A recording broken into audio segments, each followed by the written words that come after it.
जय श्री कृष्णा दोस्तों, स्वागत है आप सभी का मेरे YouTube चैनल पर। रोज की तरह फिर से हाजिर हो गई हूँ एक नई वीडियो लेकर, एक नया प्रसंग लेकर। आज का ये प्रसंग बहुत ही दिलचस्प होने वाला है दोस्तों। ये प्रसंग जुड़ा हुआ है अधर्मी दुर्योधन से। आज का प्रसंग होने वाला है दुर्योधन वध का। आज बात करेंगे महाभारत के युद्ध में कितने दिन में दुर्योधन का वध हुआ था और किस प्रकार से हुआ था। महाभारत का ये भयानक युद्ध 18 दिनों तक चला था दोस्तों। महाभारत का युद्ध अपने अंत की ओर बढ़ रहा था। कौरवों की ओर से अश्वत्थामा, कृतवर्मा, कृपाचार्य और दुर्योधन के अतिरिक्त कोई भी अन्य महारथी जीवित नहीं था। अब दुर्योधन को युद्ध से पूर्व दिए गए विदुर के उपदेश याद आने लग गए थे। विदुर ने पहले ही कहा था, युद्ध करोगे तो क्या हश्य होगा। वो युद्ध क्षेत्र से भागा। युद्ध में सभी कौरव मारे गए थे, केवल दुर्योधन ही अब तक जीवित बचा था। ऐसे में माता गांधारी ने दुर्योधन के शरीर को वज्र का करना चाहा। गांधारी को भगवान शिव से एक वरदान प्राप्त था कि वो जब भी किसी को भी अपने नेत्रों की पट्टी खोलकर नग्न अवस्था में देखेगी, उसका शरीर वज्र का हो जाएगा। इसलिए गांधारी ने दुर्योधन से कहा कि वो गंगा में स्नान करने के पश्चात उसके समक्ष नग्न अवस्था में उपस्थित हो। किंतु श्री कृष्ण की योजना और बहकाने के कारण दुर्योधन का समस्त शरीर वज्र का न हो सका दोस्तों। जब दुर्योधन गंगा स्नान के बाद नग्न अवस्था में गांधारी के समक्ष जा रहे थे, तभी मार्ग में श्री कृष्ण उसे मिल गए। उन्होंने दुर्योधन से कहा, इतने बड़े हो गए हो, तुम्हें तनिक भी शर्म नहीं आती। तनिक सोचो दुर्योधन, इतना बड़ा हो जाने के बाद भी तुम अपनी माता के समक्ष पूर्ण नग्न अवस्था में कैसे जा सकते हो। क्या तुम्हें लज्जा नहीं आती। दुर्योधन ने सोचा कृष्ण ठीक कह रहे हैं। अपनी जंघा पर पत्ते लपेट लिए और गांधारी के समक्ष उपस्थित हो गए। जब गांधारी ने अपने नेत्रों से पट्टी खोलकर उसे देखा तो उसकी दिव्य दृष्टि जंघा पर नहीं पड़ सकी, जिस कारण दुर्योधन की जंघाएं वज्र की न हो सकी। इस पर गांधारी ने उनको काफी टोका भी कि आपने ऐसा क्यों किया। उधर युद्ध अपने अंत की ओर था। युद्ध के अंत समय में दुर्योधन एक सरोवर में प्रवेश कर गया। उसने कहा कि मेरे पक्ष के लोगों से कह देना कि मैं राज्यहीन होने के कारण सरोवर में प्रवेश कर गया। और दुर्योधन दैपायन के सरोवर में छिप गया और अपनी माया से उस पानी को बांध लिया। तभी कृपाचार्य, अश्वत्थामा और कृतवर्मा दुर्योधन को ढूंढते हुए उस ओर निकलते हैं। संजय से समस्त समाचार जानकर वे पुनः युद्ध क्षेत्र की ओर बढ़े। युद्ध क्षेत्र जनशून्य पाकर वे तीनों पुनः सरोवर पर पहुंचे और दुर्योधन को पांडवों से युद्ध करने का आदेश देने लगे। उनका कहना था कि इस प्रकार जल में छिपना तो कायरता है। उसी समय कुछ व्याध मांस के भार से थके पानी पीने के लिए सरोवर पर पहुंचे। संयोगवश दुर्योधन को ढूंढते हुए पांडव भी वहां आ गए। व्याधों ने कृपाचार्य, अश्वत्थामा, कृतवर्मा और दुर्योधन की बातचीत सुन ली।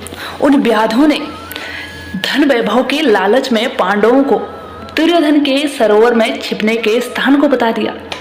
पांडव अपने सैनिकों के साथ शंखनाद करते हुए उस दैपायन नामक सरोवर तक पहुंचे।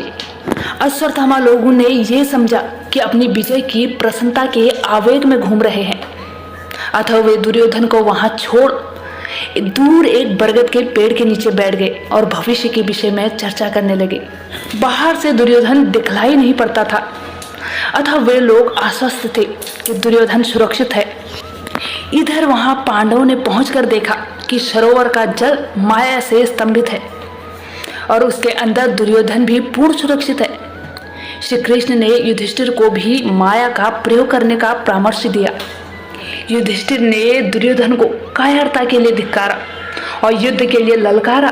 दुर्योधन ने उत्तर में कहा कि वो अपने प्राणों की रक्षा के लिए वहां नहीं है, अभी तो कुछ समय विश्राम करना चाहता है। उसके पास रथ इत्यादि की व्यवस्था भी नहीं है। अपने बंधु बांधवों के नाश के उपरांत वह मृग चर्म धारण करने के लिए उत्सुक है। पांडव मित्र शून्य धरती पर राज्य करे। दुर्योधन के मुख से ये कथन सुनकर युधिष्ठिर ने उसे जमकर फटकार लगाई और कहा कि तुम्हारी दी धरती भोगने को कोई भी इच्छुक नहीं है। हे दुर्योधन, क्षत्रिय किसी का दिया दान नहीं लेते। तुम योद्धा हो तो सामने आकर लड़ो, इस प्रकार छिपना कहाँ की वीरता है। दुर्योधन स्वभाव से ही क्रोधी था। उसने कहा कि वो एक एक पांडव के साथ गदा युद्ध करने के लिए तैयार है। युधिष्ठिर ने कहा, तुम कवच और जो भी हथियार तुम्हें चाहिए उस हथियार को ले लो। तुम किसी भी एक पांडव से युद्ध करो, यदि जीत जाओगे तो तुम अपना सारा राज्य ले लेना। श्री कृष्ण इस बात पर रुष्ट हो गए। वे युधिष्ठिर से बोले, आप लोगों में से भीम के अतिरिक्त कोई भी दुर्योधन से गदा युद्ध करने के योग्य नहीं है। हे धर्मराज, आपने यदावश फिर भयंकर भूल की है। द्रुत कीड़ा की भांति ही उसे एक अवसर देना कि वो भीम को छोड़कर किसी और को ललकार ले, कौन सी बुद्धिमत्ता है। भीम ने अवसर देकर दुर्योधन को युद्ध के लिए ललकारा। दोनों का द्वंद्व युद्ध आरंभ हुआ। तभी बलराम को नारद मुनि से कुरु संहार का समाचार मिला। तब वे भी वहां पहुंचे। भीम और दुर्योधन गदा युद्ध में जुड़ गए। दोनों का पलड़ा बराबर था। उधर श्री कृष्ण और अर्जुन विचार कर रहे थे कि भीम अधिक बलवान है तो दुर्योधन अधिक कुशल, अतः धर्म युद्ध में दुर्योधन को परास्त करना बहुत कठिन है।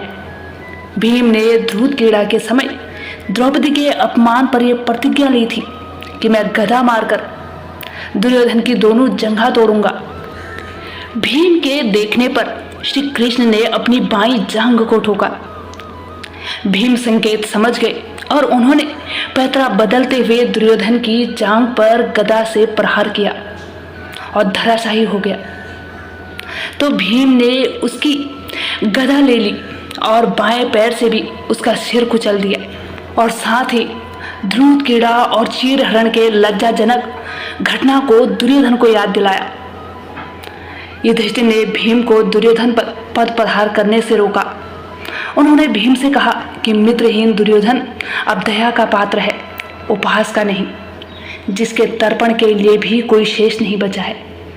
युधिष्ठिर ने दुर्योधन से क्षमा याचना की और दुखी होने लगे कि राज्य पाकर विधवा बहुओं और भाभियों को कैसे देख पाएंगे। बलराम ने दुर्योधन को अनिति से पराजित देखा तो क्रोध से लाल पीले हो गए और बोले, मेरे शिष्य को अन्याय से गिराना मेरा अपमान है। वे अपना हल उठाकर भीमसेन की ओर दौड़े, किंतु श्री कृष्ण ने उन्हें बीच में ही रोककर बताया किस प्रकार चीरहरण के समय भीम ने उसकी जंघाएं तोड़ने की शपथ ली थी, किस प्रकार समय समय पर कौरवों ने पांडवों को छला, किस प्रकार अभिमन्यु को अन्याय से मारा गया। ये तो प्रतिशोध मात्र था। फिर भी बलराम संतुष्ट नहीं हुए और द्वारका की ओर चले गए। श्री कृष्ण की इन बातों को सुनकर टांगे कटा हुआ दुर्योधन उचक कर धरती पर बैठ गया और बोला, तुम लोगों ने भीष्म, द्रोण, कर्ण, भूरिश्रवा और मुझे अधर्म से मारा है। मैं अपनी मृत्यु से दुखी नहीं हूँ। मुझे क्षत्रिय धर्म के अनुसार ही मृत्यु प्राप्त हो रही है। मैं स्वर्ग भोगूंगा और तुम लोग शोचनीय जीवन बिताओगे।